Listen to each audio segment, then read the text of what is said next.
Amos famously said, "Let justice roll down like waters, and righteousness like an ever-flowing stream." As a Christian who's part of the Episcopal Church, my baptismal covenant demands of me that I strive for justice and peace among all people and respect the dignity of every human being. One of the declared marks of the mission of the Episcopal Church is to seek to transform the unjust structures of society. As an American, my pledge of allegiance is to a country whose core documents and principles call for liberty and justice for all. So both my faith in God and my patriotism have called me here today. Racism, which represents the original sin of our nation's history, continues to mar our common life. As Michelle Alexander has graphically made clear in her book, The New Jim Crow, this is nowhere more evident than in our nation's criminal justice and prison system. Our criminal justice system is, in fact, a center of mean inequity and injustice.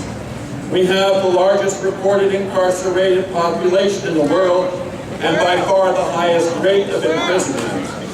We also know, as a matter of fact, that in the United States, a hugely disproportionate number of the prison population is made up of Black and Hispanic young men and youth who have been caught in the dragnet of a prejudiciously waged war on drugs. Moreover, as Michelle Alexander has also made us aware, the evils of this system do not end when the prison sentence, often imposed unjustly, is over.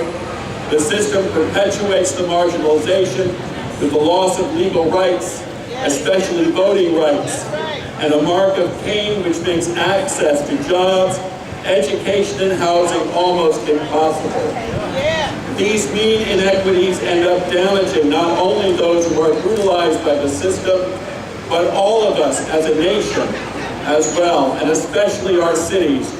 Trenton, where I live and work, Camden and Plainfield, and all the cities across this nation. This must end. Amen. Human Rights Watch has noted in its latest report on mass incarceration in this country, Nation Behind Bars, criminal laws in the United States are race neutral on their face. That is, they do not explicitly discriminate by race, but even race-neutral laws can be discriminatory if they are applied by law enforcement in ways that lead to unwarranted racial disparities. The vastly different rates at which racial groups are arrested and imprisoned for drug crimes are unwarranted, and their right constitute prohibited discrimination under human rights law. U.S. courts require clear evidence of malign intent, in other words, racism, before they will hold a law or practice unconstitutional and equal protection in cases. But as Human Watch observes, public officials and legislators should be guided by a broader understanding of discrimination reflected in the International Convention on the Elimination of All Forms of Racial Discrimination, to which the United States is a party. Article 2 of this international convention, adopted in the United Nations, a document to which the United States is a party, states, quote, "Each party shall take effective measures to review governmental, national, and local policies and to amend, rescind, or nullify any laws and regulations which have the effect of creating or perpetuating racial discrimination wherever it exists." The facts make it clear. Racial discrimination exists at every level of our criminal justice system. We are here today to hold our state and national leaders accountable to this United Nations Convention, which this country signed, and demand of them that they amend, rescind, or nullify those laws and regulations which have had the effect of creating and which continue to perpetuate gross racial discrimination in the criminal justice system of our state and nation.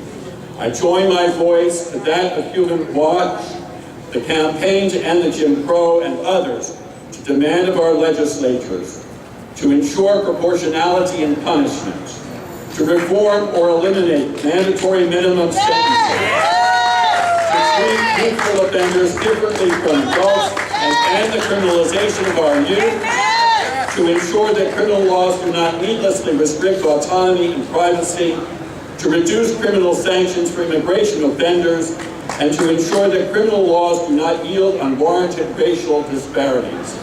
Let justice roll down like water, and righteousness like an ever-flowing stream.